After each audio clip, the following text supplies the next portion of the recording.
onlayn nazorat kassa mashinalari, virtual kassa yoki marketplace cheklari qay tartibda tahrirlanadi? Buning uchun dastlab soliq to'lovchining mayuch.soliq.uz saytidagi shaxsiy kabinetida barcha xizmatlar menyusi orqali yuridik shaxslarning onlayn nazorat kassa texnikasi ma'lumotlari bo'limiga kiriladi. Chek ma'lumotlari menyusida kerakli maydonlar to'ldirilib, tuzatilishi lozim bo'lgan chek topiladi va batafsil, so'ngra tahrirlash tugmalari bosiladi.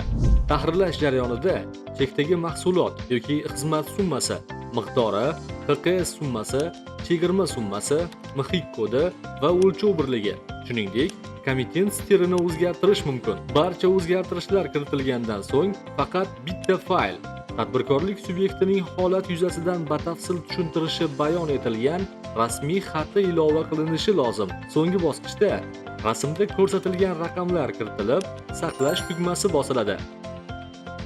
Shuningdek, komissioner cheklari menyusi orqali korxonaning onlayn nazorat kassa texnikalari yoki marketplace orqali faoliyat yurituvchi komissionerlari tomonidan shakllantirilgan cheklarni topib, yuqorida ko'rsatilgan tartibda tahrirlash imkoniyati mavjud. Amaliyot muvaffaqiyatli bajarilgandan keyin tahrirlangan cheklar menyusida tegishli maydonlar to'ldirilib, o'zgartirish kiritilgan chek ma'lumotlarini kuzatish, jumladan ko'rish tugmasi orqali tuzatilgan chekdagi eski va yangi ma'lumotlarni tahlil qilish imkoniyati yaratilgan.